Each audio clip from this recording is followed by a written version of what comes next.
The Biden campaign taking some heat for skipping the Sunday talk shows on the day before the start of the Democratic National Convention.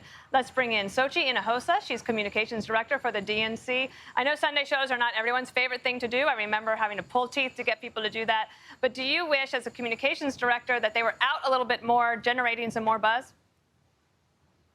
Well, they have been out. If you saw Senator Harris, she did a number of interviews over the weekend with African-American women reporters, which I praise her for that, because we must lift up a number of reporters, not just the Sunday talk shows. And today I'm here with you to talk more about our convention and uniting America. And so they have been out there, and you'll continue to see Vice President Biden and Senator Kamala Harris out there campaigning, making the case for the American people. When President Trump says that the media is just giving them a pass and that he has to work for media coverage, is that making a dent at all in anything that you see? Well, I think that Donald Trump continues to pull stunts like he did today by going to Wisconsin during the pandemic for media coverage. And I wouldn't necessarily say that the president of the United States going against health experts and trying to hold rallies and other public events during a pandemic is necessarily the safe thing to do. We will continue to be out there talking to the media. We have a 2-hour program for the next 4 nights that will actually highlight the stories of the American people, what the American people are going through, how they've been impacted by Donald Trump's administration. And frankly, I would encourage Donald Trump to watch and to listen, because he should hear those stories for himself. So I'm sure that they would not call it a stunt to go to a battleground state, but that's partly because they are zeroing in on states that they really want to make sure they can win again in 2020. The CNN poll from yesterday is raising a lot of eyebrows, with it narrowing, with Joe Biden now just ahead of Trump by 3.5 or so points within the margin of error. President Trump seeming to close that gap a little bit. What is your reaction to this CNN poll?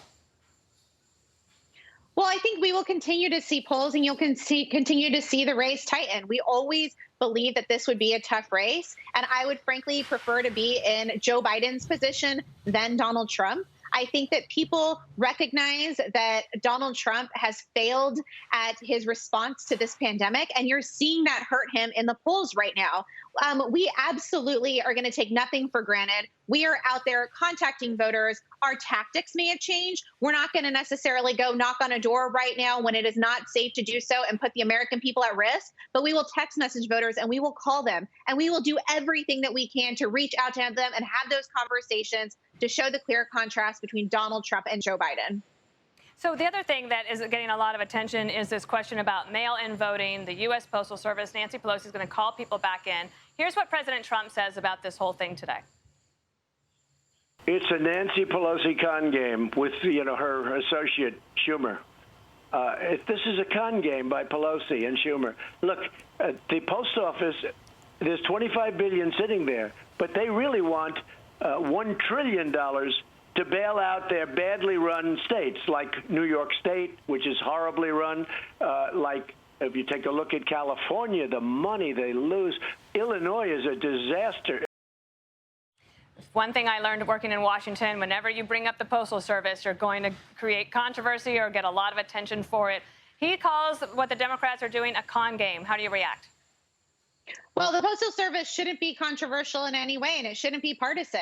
And frankly, for that matter, vote by mail shouldn't be controversial or partisan. You have Donald Trump here taking advantage of vote by mail in the upcoming election. You have his daughter-in-law who said it was safe. You have his current DHS saying that it is currently safe to vote by mail. So our job is going to be to make sure everyone who wants to vote, who is eligible to vote, can vote and have their voice heard. And we will continue to make sure to get information out to voters as we continue to organize, because there is too much at stake in this election, and everyone should have the right to vote. And I wish that the president would realize that.